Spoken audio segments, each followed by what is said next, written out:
Hello friends, welcome to ashatech.com. We are once again discussing examples on composite bars in mechanical engineering science, and in this regard we are looking at a rod and a tube, but with which is a riveted assembly with the pin in a double shear. Now, to discuss this, we have a guiding question, and it is saying a composite bar is constructed from steel rod of 25 mm diameter surrounded by a copper tube of 50 mm outside diameter and 25 mm inside diameter. The rod and the tube are joined by two 20 mm diameter pins as shown in the figure below. Find the shear setup, the shear stress setup in the pins if after pinning the temperature is raised by 50 degrees Celsius. It is given that modulus of elasticity for steel is 210 giganewton per square meters, and the coefficient of linear expansion of steel is 11 exponent negative 6 per degree Celsius.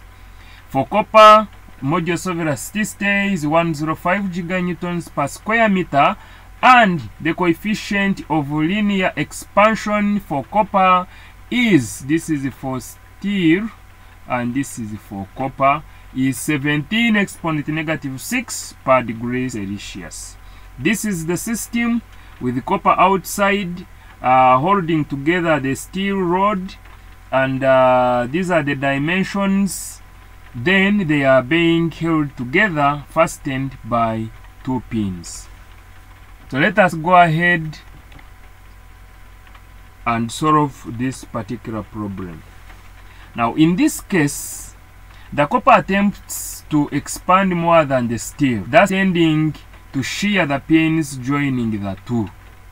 Yeah, because the coefficient of expansion, of linear expansion of copper is higher than that one of steel, and therefore copper will tend to expand, will attain, is a good conductor of heat compared to steel, and therefore it will expand so fast. Now, in that regard, there will be a stress which is set up in the system, and this stress is also felt on the joining pin. Now, let us assume that the stress in the steel is X, and from the rule, our rule, which says that the tensile force in steel is equal to the compressive force in copper. It means the steel is going to be stretched by the copper, which is expanding so fast, and likewise the copper member is going to be compressed by the steel, which is finding it difficult to expand or to elongate. And therefore, if we summarize that rule, it means stress in steel times the area, the force will be stress in steel times the cross-section area of steel will equal to the stress in copper times the cross-section area of copper. So substituting in the values, we have already assumed that the stress in steel is X, the cross-section area for steel is AS, sigma C is the cross-section, is the stress in copper, and S is the area for copper, the cross-section area for copper. Substituting in the values, the steel is of diameter 25 mm, so converting it to meters, the area will be pi over 4 times 25 over 1000 squared.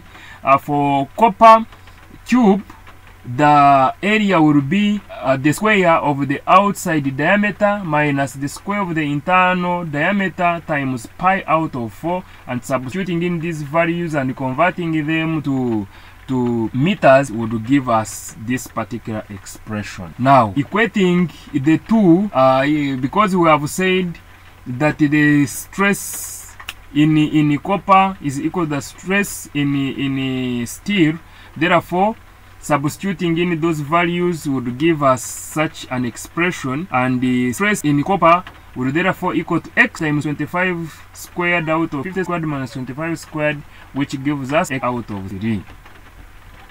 Proceed, we also know that the extension of steel from its freely expanded length to its forced length in the compound bar is given by, we know Young's modulus is equal to trace out of strain. So if we express strain into change in length out of original length, substituting it in that formula will give us the change in length as the stress times length divided by modulus of elasticity.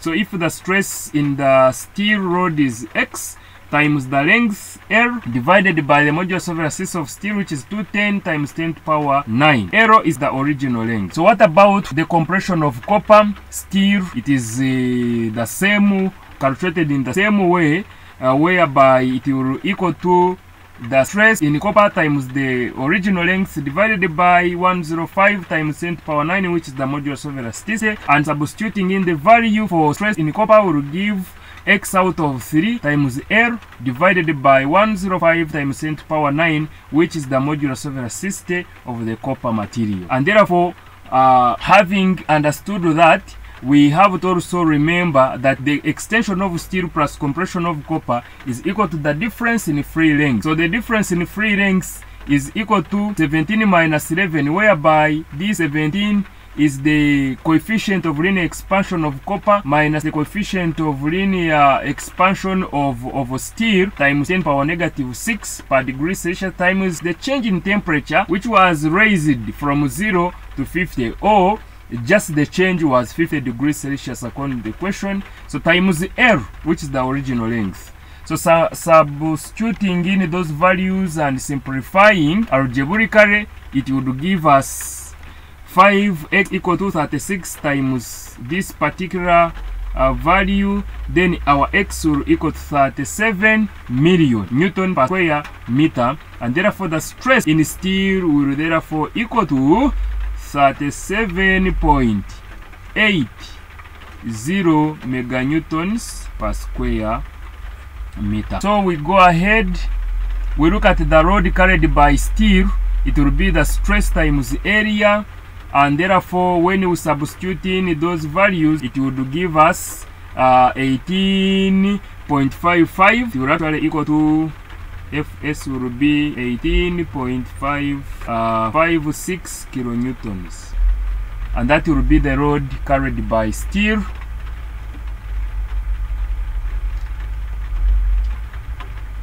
Now we must look at the fact that these pins will be in a state of double shear, and therefore the shear stress setup in the pins is going to be shear stress tau is going to be load out of area.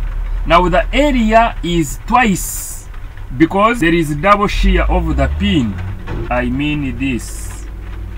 So if we are talking about this force Fs, it is going to act on two areas. So I will divide it by 2. I will divide it by 2 Fs. So it means tau will be load, which will be that force divided by 2 divided by the cross-section area.